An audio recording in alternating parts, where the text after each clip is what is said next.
లోక్సభ ఎన్నికలకు తొలి విడత నోటిఫికేషన్ విడుదల. ఫస్ట్ ఫేజ్ లో 102 లోక్సభ స్థానాలకు ఎన్నికలు.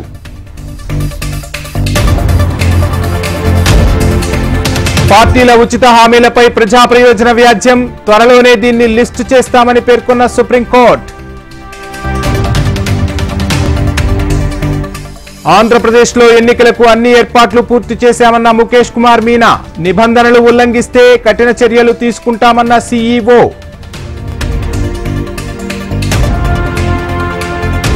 భారతీయ జనతా పార్టీలో చేరిన తమిళసై సౌందరరాజన్. కేంద్ర మంత్రి కిషన్ రెడ్డి సమక్షంలో బీజేపీలో చేరిక.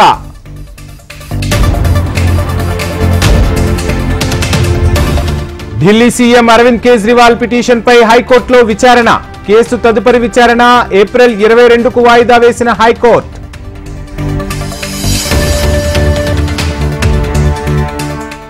జనసేన అధినేత పవన్ కళ్యాణ్ కీలక ప్రకటన. కాకినాడ ఎంపీగా ఉదయ్ పోటీ చేస్తారన్న పవన్.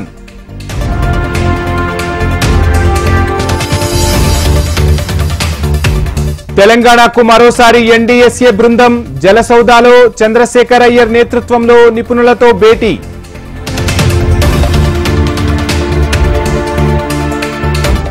సికింద్రాబాద్ మల్కాజ్గిరి వినాయక దేవస్థానంలో రుద్రాభిషేకం 4 రోజుల పాటు నిర్వహిస్తామని ప్రధాన అర్చకుడి వెల్లడి.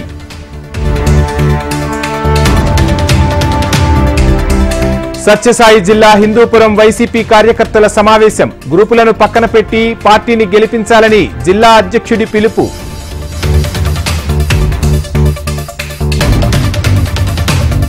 పిఠాపురం సీటుపై కూటమిలో మళ్లీ పీఠముడి. పవన్ ప్రకటనతో మళ్లీ మొదటికొచ్చిన సీటు పంచాయితీ.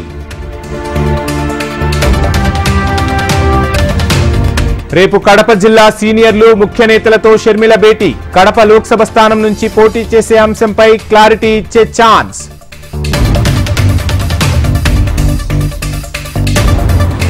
ఉమ్మడి ప్రకాశం జిల్లాలో రాజకీయ పోరు హోరు. అభ్యర్థుల ప్రకటనతో ప్రచారంపై కన్నేసిన పార్టీలు.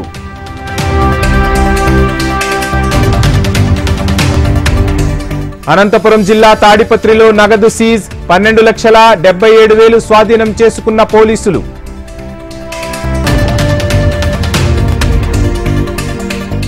రాజోలు జనసేన అభ్యర్థిపై వీడిన ఉత్కంఠ. ఉమ్మడి అభ్యర్థిగా రిటైర్డ్ ఐఏఎస్ అధికారి వరప్రసాదరావు పోటీ.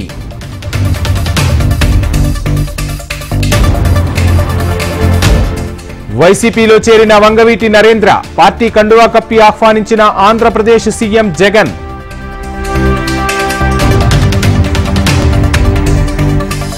ప్రొద్దుటూరు అసెంబ్లీ వైసీపీ అభ్యర్థిపై కేసు నమోదు. అనుమతి లేకుండా ప్రచారం చేశారని ఎన్నికల అధికారుల ఫిర్యాదు.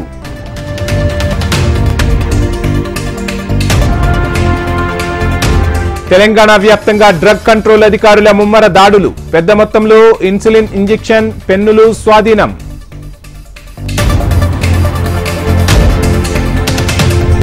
ఢిల్లీ లిక్కర్ కేసులో అభిషేక్ బోయినపల్లికి బెయిల్. 4 వారాల మధ్యంతర బెయిల్ ఇచ్చిన సుప్రీం.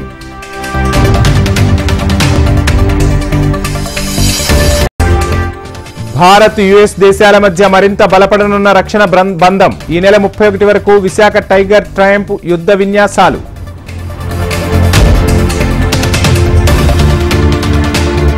అమెరికాలో కిడ్నాప్ అయిన నాచారం యువకుడు. $1,200 డిమాండ్ చేసిన డ్రగ్స్ మాఫియా.